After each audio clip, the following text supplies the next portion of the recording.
Voici comment accéder à l'AAH et maximiser ses chances.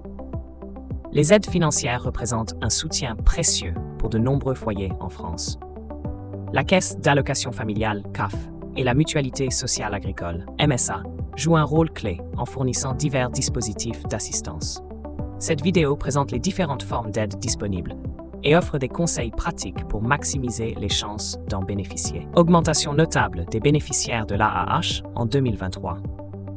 En 2023, le nombre de bénéficiaires de l'allocation aux adultes handicapés, AAH, a augmenté de 4,5%, atteignant 1 350 000 d'allocataires.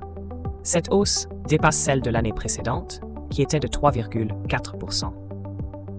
Plusieurs facteurs expliquent cette progression, notamment la réforme de la déconjugalisation, mise en place le 1er octobre 2023, élargissant l'accès à l'allocation pour les personnes en couple.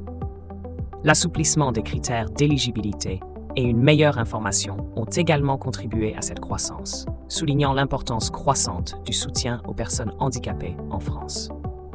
Impact de la déconjugalisation sur l'attribution de l'AAH.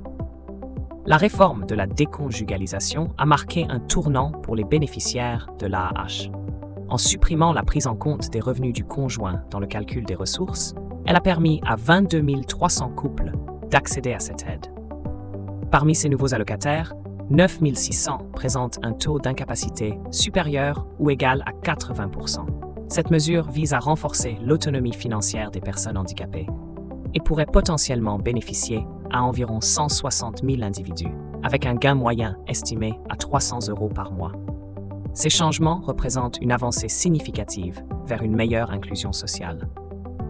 Conditions d'éligibilité et procédures de demande pour l'AAH.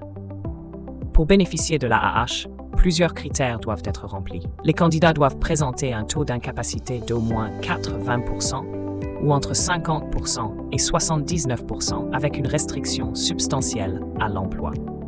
L'âge minimum requis est de 20 ans, avec des exceptions possibles dès 16 ans.